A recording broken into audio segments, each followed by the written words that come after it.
अस्सलाम वालेकुम दोस्तों, ये स्पेशल वीडियो आप लोगों के लिए है। Specially Sindh public service commission में जो कैंडिडेट अप्लाई कर रहे हैं, मैंने कहा था कि डॉक्यूमेंटेड प्रूफ के साथ आऊँगा।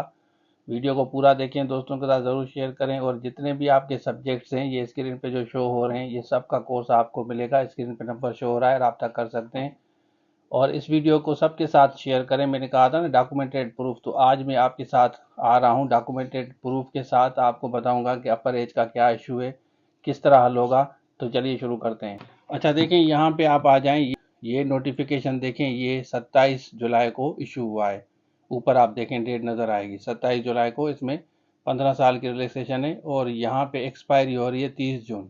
ठीक है, अब यहाँ पे आते हैं, सिंध पब्लिक सर्विस कमीशन ने 27/9 को इशू किया है ये कोरिजेंडम, और इसमें इन्होंने रेफरेंस दिया है कि 27 जुलाई वाला जो नोटिफिकेशन है उसके तहत आप लोगों को 27 जुलाई यहाँ पे देखें, उसके तहत आपको एज रिलैक्सेशन दी जाती है। देखें लिखा है, for all above post age limit is maximum 21 से 30, वाइल जनरल एज रिलैक्सेशन 15 साल की जो दी जा रही है एप्लीकेबल है in upper age limit as per the notification.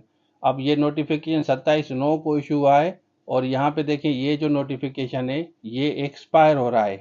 यहाँ देखें ये 30 जून को एक्सपायर हो चुका है, ये नोटिफिकेशन 30 जून को एक्सपायर हो चुका है और उसके बावजूद भी कोरिजेंडम में ये कहा है कि आपको अपर एज लिमिट है। तो उसके बाद क्या हुआ, ये लेटर लिखा गया secretary service and general administration को कि इन कैंडिडेट को आप जनरल रिलैक्सेशन दें। इसको आप आराम से पढ़ें, इसको मैं भी पढ़ता हूँ और उसके बाद मैं आपको फर्दर समझाता हूँ। यहाँ पे देखिए ये लिखा हुआ है ना कि नोटिफाई करें रिगार्डिंग जनरल रिलैक्सेशन दे अपर एज लिमिट की, और इसमें इन्होंने सेकंड पॉइंट आप पढ़ेंगे ना, इसमें लिखा है कि unfortunately SPSC was completely dysfunctional due to the judgement of honourable court जज। जो मैंने आपको कल कहा था ना कि ये बैन था, मतलब सिंध पब्लिक सर्विस कमीशन में जो वैकेंसीज थी वो नहीं आ रही थी, तो ये बता रहे हैं कि हाई कोर्ट हैदराबाद ने उनको बैन किया था for 1.5 year. SPC now become fully functional through the judgement of honourable high court. इस वजह से ये कह रहे हैं कि हमने मल्टीपल जॉब्स अनाउंस किए हैं और काफ़ी कैंडिडेट जो हैं वो अपर एज लिमिट के रिलैक्सेशन चाहते हैं। Candidate are still confuse regarding general age relaxation, इसलिए आपको कहा जाता है कि आप नोटिफाई करें।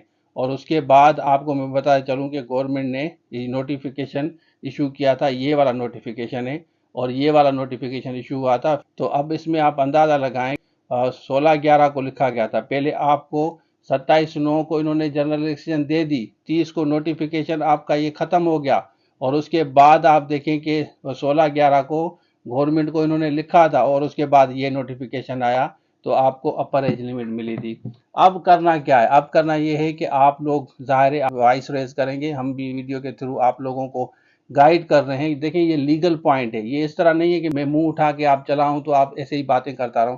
मैंने कहा था डॉक्यूमेंटेड प्रूफ दूंगा, ये सिंध पब्लिक सर्विस कमीशन ने खुद किया है कि ऑलरेडी आपको जनरलाइजेशन दी है, उसके बाद गवर्नमेंट को लिखा है, उसके बाद वो नोटिफाई हुआ है और डेट भी एक्सटेंड की है कि भाई आप जिन्होंने अप्लाई नहीं किया था वो अप्लाई करें। तो अब देखें कि उस वक्त ये था और जितने भी हो गए थे, नोटिफिकेशन एक्सपायर होने के बावजूद भी आप लोगों को उन्होंने एक्सेस दी थी कि आप अप्लाई करें, लेकिन इस दफ़ा पॉलिसी चेंज की है।